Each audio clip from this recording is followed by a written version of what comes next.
Yes! Regardez de quoi on va se parler aujourd'hui, on se parle de ce smartphone. C'est le Poco X3 Pro. C'est le smartphone fait pour les gamers. Il a l'air plutôt cool sur le principe, il n'est pas extrêmement cher. On va tout de suite commencer par là. Vous avez tout noté là-dessus. En fait, vous avez deux configurations. 6 Go de RAM, 128 Go de stockage ou 8 Go de RAM, 256 Go de stockage. Je vais tout vous expliquer dans quelques instants. La version 6 128, elle coûte 249,90 € et la version 8 256 coûte 299,90 €. Donc on a 250 € ou 300 €.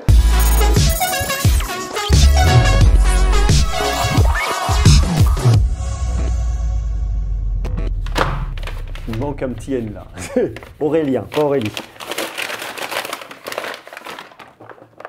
Welcome to the Poco family. Thank you for choosing Poco. Ici, qu'est-ce qu'on a? C'est petits autocollants, ça? Ouais, c'est marrant, ça. Guide de démarrage. Je vois que j'ai double nano SIM ou nano SIM plus carte micro SD. Ça, c'est la carte de garantie. J'ai une petite coque avec. Ce que j'aime bien déjà, effectivement, c'est que là, vous avez ce côté mat. Vous pouvez vous en rendre compte, mais il y a vraiment une différence de toucher. Là, ça glisse. Là, tout de suite, ça devient plus rugueux. C'est un plastique dans tous les côtés. Traces de doigts ici, par contre, on va les avoir. Ici, on les a pas. J'ai mes 4 capteurs dans mon capteur principal qui est là. Le branding Poco qui est assez sympa. Prise jack. Dans ce segment de prix, c'est normal. De la recharge en USB-C, le micro, le haut-parleur là. Deuxième haut-parleur qui va situer ici, il est au niveau de la grille. La petite caméra qui est percée. Micro pour la réduction de bruit. Il y a toujours de l'infrarouge aussi. Tiroir de carte SIM ici. Capteur d'empreinte digitale pour venir déverrouiller. Et ici, mon bouton de volume. Ok. Et à l'intérieur, qu'est-ce que j'ai encore? Bloc de charge là, mon câble là, et puis comme on est en France, genre des écouteurs. Peut-être pas dans la boîte presse, hein, mais normalement, vous aurez vous des écouteurs. Ça, c'est une obligation en France. Bon, il y a un truc tout de suite qui m'interpelle, c'est le poids. C'est un smartphone qui fait 215 grammes, c'est pas le plus léger. À voir si pour vous, le fait d'avoir un smartphone à plus de 200 grammes, à 215 grammes, ça peut être problématique ou non. Et puis, la deuxième chose, c'est la dimension. Aujourd'hui, vous savez, les smartphones, avec les écrans 29e, 21e, ils se réduisent un petit peu en largeur. Et celui-là, en largeur, j'ai du mal à faire toucher mon pouce et mon majeur. Alors j'y arrive, hein, mais c'est un peu en galérant. Alors que vous avez plutôt d'autres smartphones aujourd'hui, vous voyez, où on y arrive beaucoup plus facilement. Donc c'est vraiment, on pourrait se dire un point de détail, mais malgré tout ça compte. Si on regarde que l'écran lui-même, vous avez un grand écran de 6,67 pouces, c'est du Full HD+, ici la résolution 2400 par 1080 à 395 pixels par pouce, un ratio 20/9. On nous annonce ici une luminosité maximale de 450 nits. C'est pas là où on va avoir la plus grosse luminosité. Donc si vous voulez jouer en plein soleil, il y a un moment où ça risque un peu de coincer. Bon, de l'autre côté, 250, 300 €, voilà. On remet tout ça un peu en perspective. Le gros point positif ici, c'est que vous avez un taux de rafraîchissement de 120 Hz, tout en sachant qu'ici, vous avez ce qu'on appellera un Dynamic Switch. C'est un switch intelligent entre 50, 60, 90 ou 120 Hz en fonction des besoins de l'application. L'idée, c'est de consommer moins de batterie, un smartphone moins énergivore, tout en sachant que pour le gaming, vous avez un taux d'échantillonnage tactile de 240 Hz, donc une latence réduite. Alors moi, il y a un truc que je suis un peu moyen, c'est sur le schéma de couleur. Par défaut, il est comme ça. Et là, je trouve qu'il fait un peu mal aux yeux, je trouve agressif. On est sur un espèce de bleu-blanc qui vient vraiment vous taper dans l'œil. Alors vous avez plusieurs possibilités, soit vous restez en automatique comme ça par défaut, ça fait un petit peu mal. Saturé, ça vient rajouter, comme son nom l'indique, un peu plus de saturation. Ou standard, ça vient le jaunir, c'est ce que je vais préférer comme ça tout de suite. Mais ce que je vais faire en réalité, moi je vais venir bidouiller un peu, je me mets en automatique. Et dans ma température de couleur, je viens en personnaliser. Et là, je viens le monter légèrement. Je viens le casser au niveau des jaunes oranges, ce qui vient m'apporter quelque chose de plus confortable à l'œil. Et je trouve ça beaucoup mieux et beaucoup plus reposant et beaucoup moins agressif. On parle de gaming bien évidemment, mais il n'y a pas que le gaming, il y a aussi bien évidemment des expériences en visionnage de séries, de films, compagnie, Netflix, MyCanal, Disney+, et tout ça. Ici vous avez un Widevine L1 qui vous permettra de regarder votre contenu sur MyCanal, Disney+, et compagnie en Full HD, donc ça c'est bien. On nous dit par contre vous avez des haut-parleurs stéréo. Alors haut-parleurs stéréo, je veux bien, mais on s'en doutera, on a un léger déséquilibre. Ce qu'on se rend compte tout de suite ici là, c'est que votre haut-parleur ici sur la droite sera le haut-parleur principal qui aura le meilleur spectre et le meilleur son, et celui-là sur la gauche sera un peu en dessous. Bon, une fois de plus, ça me paraît normal sur un smartphone à 250-300 €. Rien de déconnant là-dessus. Ça vient rajouter un petit peu en immersion le fait d'avoir ce haut-parleur de côté là, mais il y a un certain déséquilibre et c'est pas complètement dingue. Si on vient chercher un peu plus de musique, vous voyez, là il est à fond. Quand il est à fond, il vous reste que des médiums. Si vous voulez récupérer des basses, il faut baisser un petit peu le son. Vous voyez là. On récupère un peu de son grave sur le côté. C'est pas complètement dingo. Une fois de plus, 250-300 €. Je le répète beaucoup, mais c'est vraiment la réalité. Donc il faut vraiment le resituer par rapport à son positionnement tarifaire. Mais si vous voulez aller beaucoup plus loin pour l'expérience audio et pour le gaming, eh bien, il vous faudra mettre ici un petit casque branché avec une petite prise jack, ou sinon vous avez du Bluetooth 5.0. Puisqu'on parle de gaming ici, on va venir parler de performance. Ici, vous avez un Qualcomm Snapdragon 860, on est dans la série 8. La série 8, c'est le haut de gamme chez Qualcomm. Ce que vous permettra de faire ce processeur, eh bien, c'est tout simplement d'avoir des expériences de jeu maximisées. Vous allez faire tourner beaucoup de jeux, même les jeux les plus gourmands. Donc ça, c'est super bien. Ce qu'il faut savoir, c'est que ce processeur ne gère pas la 5G. Vous serez donc sur de la 4G. Donc si vous voulez acheter un smartphone pour jouer avec de la 5G dans la rue au débit, eh bien ici, ça ne sera pas le cas. Bon, ça c'est une fois de plus du point de détail. Déjà en 4G, vous pouvez jouer. Vous avez donc soit 6, soit 8 Go de RAM. C'est de la LPDDR4X, standard dans cette gamme de prix. Par contre, ils ont fait un effort, et ça c'est assez intéressant.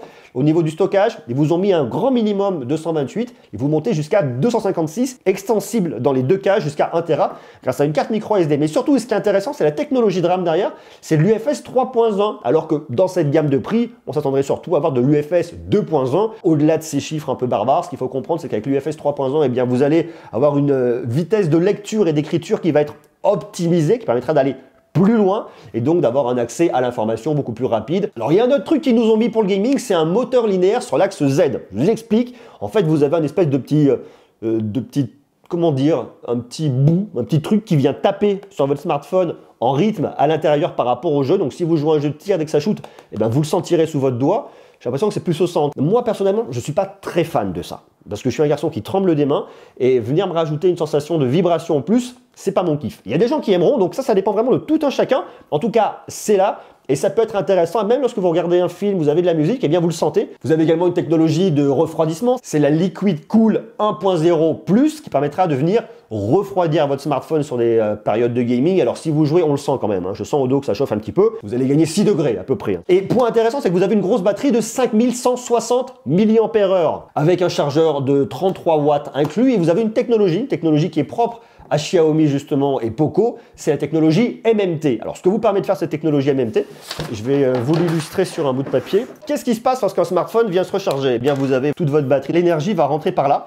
Il va commencer à le recharger, à le recharger, à le recharger. Donc plus vous êtes au début et plus ça va vite. Et vous voyez quand vous arrivez à la fin, les 10% derniers, ça met un temps dingue et ça recharge vraiment assez lentement. La technologie MMT, en fait, au lieu d'attaquer par le bout comme ça et d'avancer progressivement, eh bien en fait, elle vient au centre et elle vient de répartir uniformément à gauche et à droite de votre batterie. Ça va recharger plus rapidement et vous allez éviter d'avoir ce petit problème de charge des derniers pourcentages qui vont ramer puisque vous venez distribuer d'un côté et de l'autre. Bon voilà, c'est un petit axe, c'est une petite astuce, ça fonctionne, c'est une techno, elle est plutôt intéressante. Ici, bien évidemment, on va tourner sur MIUI 12, c'est l'expérience de Xiaomi qu'on retrouve sur Poco. Vous avez votre tiroir d'applications, plein de petits réglages. Bon, MIUI 12, j'en ai déjà parlé, moi j'aime bien. Tout est classé par thématique, communication, divertissement, photo et compagnie. Bon, il y a plein de petites astuces, je vous ai fait une vidéo sur MIUI 12, je vous invite à venir la découvrir.